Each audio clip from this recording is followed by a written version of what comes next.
What's up, party people? It's your old pal F here.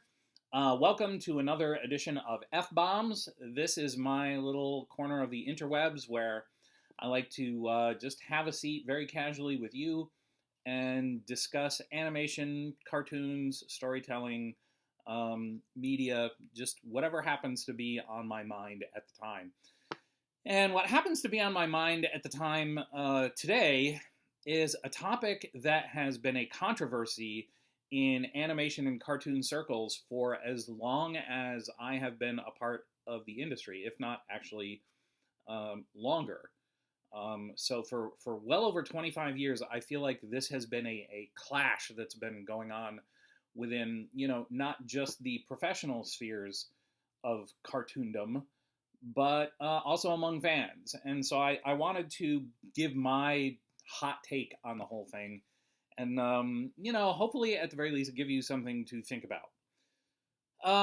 But before we get to that, let me just say thank you for tuning in. Thank you for being here. If you enjoy this video even a tiny bit, and actually even if you don't, and now that I think about it, especially if you don't like this video, please give our actual cartoons a try, because this channel exists not for this show, but rather for the cartoons that we make at Fountain's Pen Productions. Fountain's Pen Productions is a completely volunteer, collaborative group of folks being mentored by yours truly. I'm the only one on the staff, if you want to call us a staff. I'm the only one in the group with really gritty professional experience, and I've taken a bunch of folks in and I mentor them so that we can make cartoons, put them up on YouTube, hopefully for you to enjoy. But we're an entirely volunteer group, so we don't have any financial support. We don't we don't have any patrons or anything like that. So our only support is your eyeballs, and your eyeballs, by golly, are the most important things to us right now because at this moment, we don't have any crowdfunding. We don't do any Kickstarter campaigns or anything like that. We are all literally just doing it for the love of the craft and to learn together. But it's always been my opinion that if you're gonna learn by doing, why not take the things that you do and share them with the world? And that's kind of what we're doing. So, please, please, please, if you've caught this video, when you're done or even before you're done, go check out the other stuff that we do on the channel because I'm really proud of it. I'm really proud of the crew that we have. They work tirelessly, scattered around the globe, to make you new, original, free cartoons. So please, if you enjoy this and if you want to support independent animation, when this video is over, give that a whirl. Because we've got a whole season's worth of short cartoons out now, and season 2 is coming out very soon. So please, please, please, like, share, subscribe, do all the things they tell you to do with stuff like this. And more importantly, just tell a friend, pass the word along. We kind of sit in a very bizarre place in the indie animation sphere in as much as our cartoons are trying to sort of capture the whimsy and the sort of feeling of late 90s, early 2000s cartoons, in that they are, we're kind of trying to thread that needle between being family friendly and PG-13. So, so we don't have the advantage of being so ultra edgy that people are shocked and they have to tune in just to see, what kind of crazy offensive thing we do.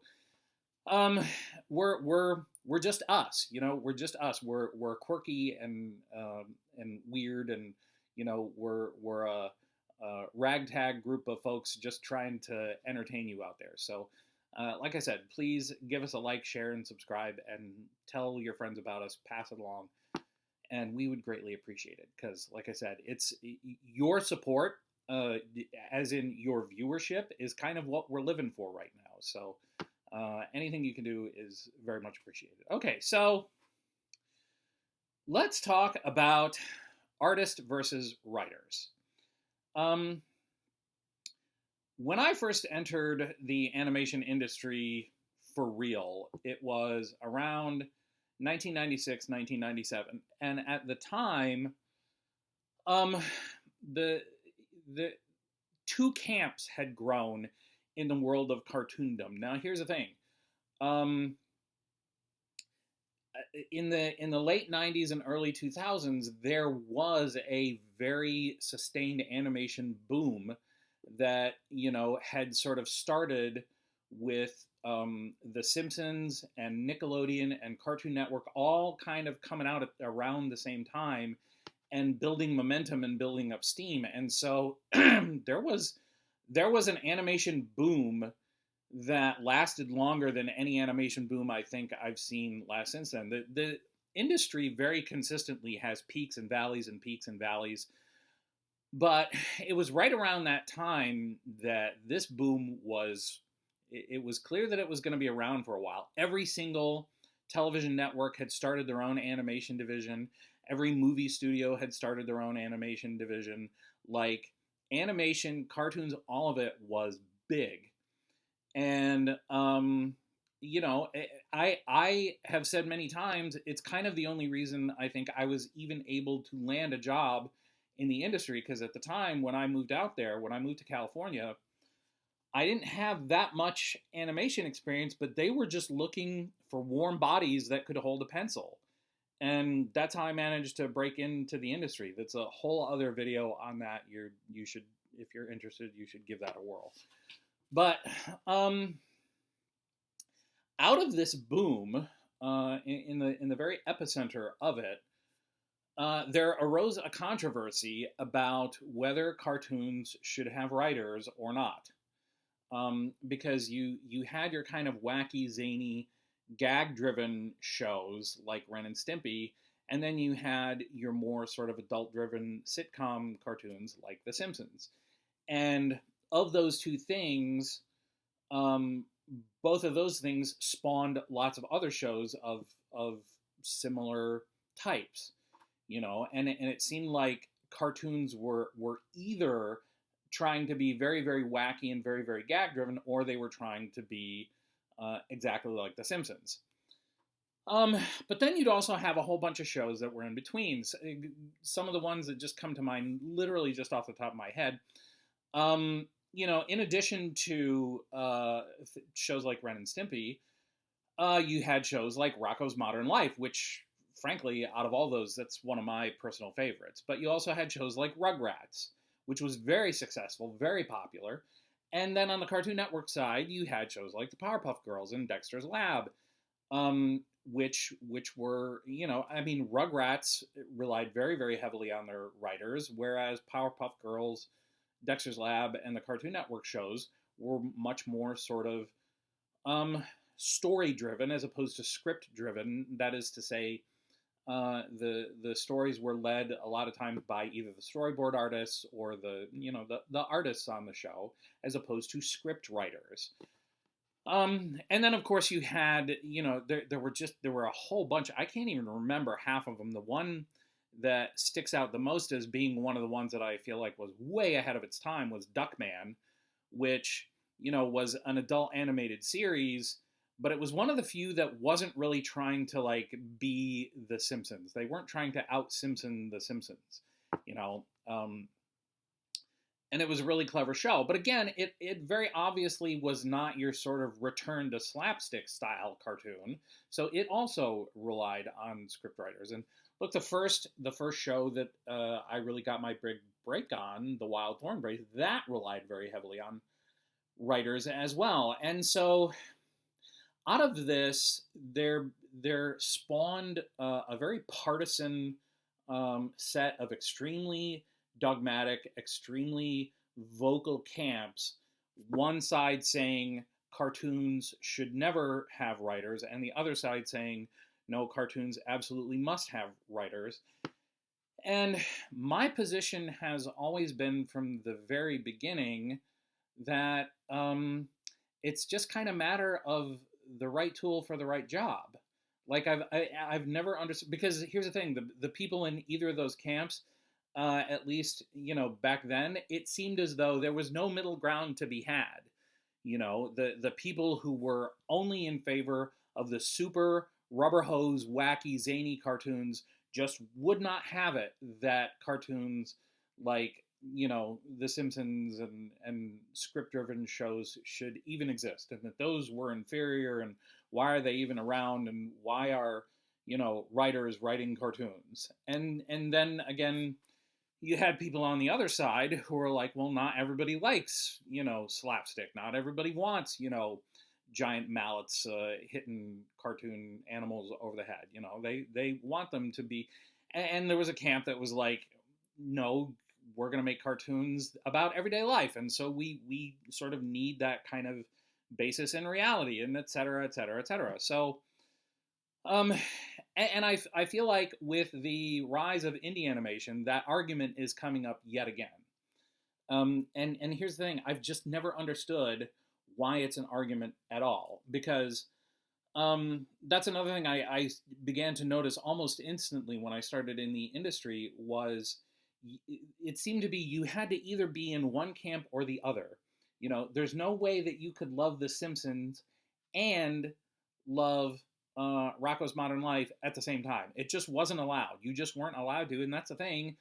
I loved them both.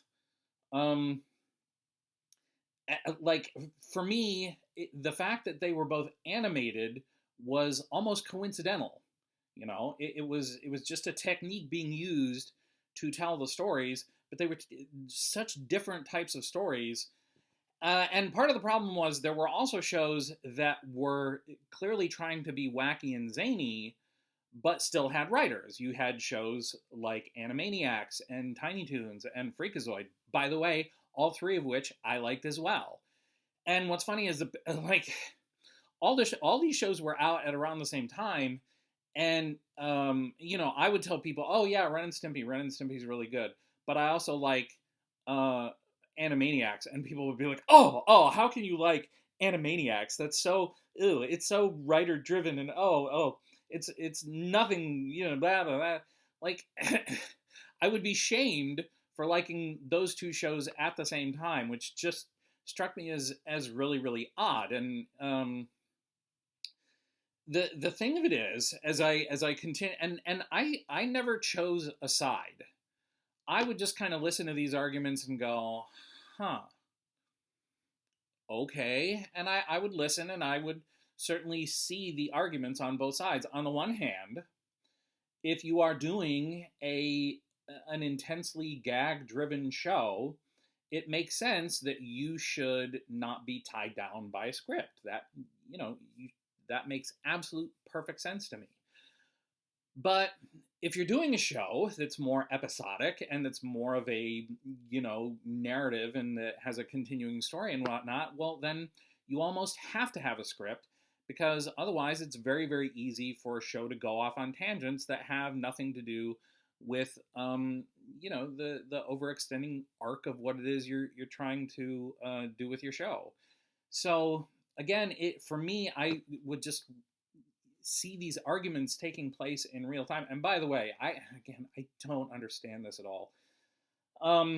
If people weren't arguing about whether or not cartoons should have scripts, they were arguing about whether or not you were allowed to enjoy anime as well as Cartoon Network shows. You couldn't like both at the same time, which again just struck me as like, that's like saying I'm going to eat chicken wings and nothing else for the rest of my life. It's like, I don't get it. I love anime, and I also love Warner Brothers cartoons, and I also love Disney cartoons, and I also love Cartoon Network cartoons, and I love Nickelodeon cartoons. Like, I just love animation as a means of telling a story. It's an effective and unique way of getting a point across, and I've never understood why the people who claim to love animation so much and claim to be so reverent about it were so eager to pigeonhole it into one thing and one thing only. I have never understood that, because again, in my opinion, it's a matter of the right tool for the right job. Like, if you have a show concept, you need to ask yourself, what is this show about? Is this show about the characters? Is this about, their inner dialogue? Is this about the experiences they have throughout the course of the show?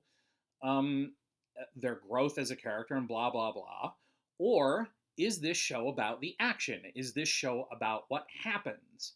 And both of those types of stories are legitimate and entertaining and fun, but both require completely different sets of disciplines when it comes to the artists creating them. And by the way, not every storyboard artist is a good storyteller. Not every storyboard artist and not every animator is a writer. You can't take, a premise like, okay, our talking dog goes to the dentist. Here, now just run with it. Not every animation artist that you're going to come across is going to be able to put that in front of them and go, oh yeah, okay, I know exactly what to do here. Here's a bunch of jokes, turn it in, and it's great. That's not everyone can do that. The number of people who can do that are actually fairly few and far between. So if you don't have that, you kind of have to have other people filling in those gaps. Consequently, if you're doing a show that is, more deeply about a character's growth as an individual and what they experience on a day-to-day basis, you're gonna need to put that into writing. You're gonna need to have something to follow. And here's the thing about animation versus live action or other forms of storytelling. Animation is, composing a cartoon is so similar to building a house and architecture that the metaphor just always works really well. When it comes to creating the actual physical cartoon, there's no room for improv. There's no room to go, oh, you know what, let's just suddenly, I know the deadline is tomorrow, but let's just suddenly decide to have the characters do this instead of that. If you're doing it in live action and suddenly somebody comes up with a funny line that's better than the line that you had written on the script, it's very easy to go, okay, well, let's do both, and then we'll decide which one we want to use when we cut it together in editing. You can't do that with animation. Animation requires a tremendous amount of planning. And it's not that we wouldn't love to be able to improvise more, but animation is complicated. It's a ton of moving parts that all have to work together. And if they don't, it takes twice as long as it already does. And even under the best of circumstances, animation can take a really long time. And, any slip up along the way, any changes in direction along the way, it's like a train wreck. You're not just holding up your own production, you're holding up productions behind you. So, it's one of those things where I don't understand why the division has to even exist. There are shows that need a script, and there are shows that need artists who can take a story and run with it and create gags. Those are two completely different things, in my opinion. And it all goes back to, like I said, at the very genesis of a show, it should be determined, what is this show about?